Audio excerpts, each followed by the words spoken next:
qu'en termes de démonstration militaire, cette parade militaire est jamais vue en République de Guinée. On parle de 1000 engins, plus au minimum 4000 soldats sortis pour cette parade-là. Ça, c'est une grande démonstration de force. Maintenant, la question qu'il faille se poser, si cela va uniquement dans l'intérêt supérieur, c'est-à-dire dans le cadre de la défense du territoire national, voilà, ça va. J'ose espérer que ces matériels ne seront jamais utilisés. C'est vraiment préoccupant. Hein? On a vu ces multitudes de mouvements de soutien. Et d'ailleurs, une forme de campagne, pas lui, mais beaucoup qui sont en train de défendre la candidature de tout le monde.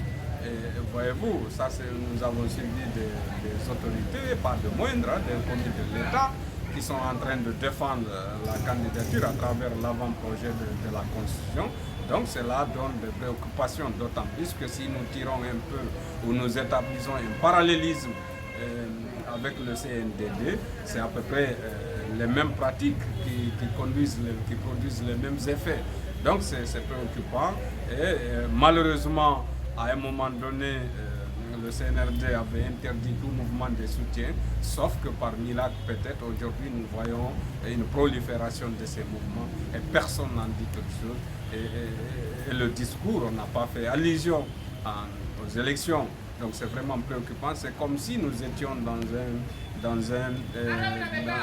une république normale, c'est-à-dire avec des élections, ainsi de suite. Donc je pense que ça, il faut rapidement corriger cela en mettant un cadre de dialogue inclusif et consensuel en place afin que tous les acteurs sociopolitiques puissent discuter de la suite à donner à la transition pour un retour à l'ordre constitutionnel apaisé et consensuel.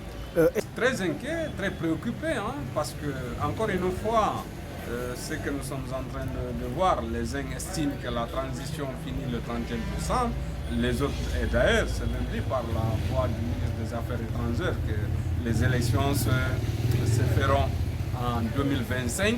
Donc je pense que tout cela, s'il faut être réaliste, à mon avis, il sera difficile de faire toutes ces élections avant le 31 décembre, mais tout peut se régler en discutant.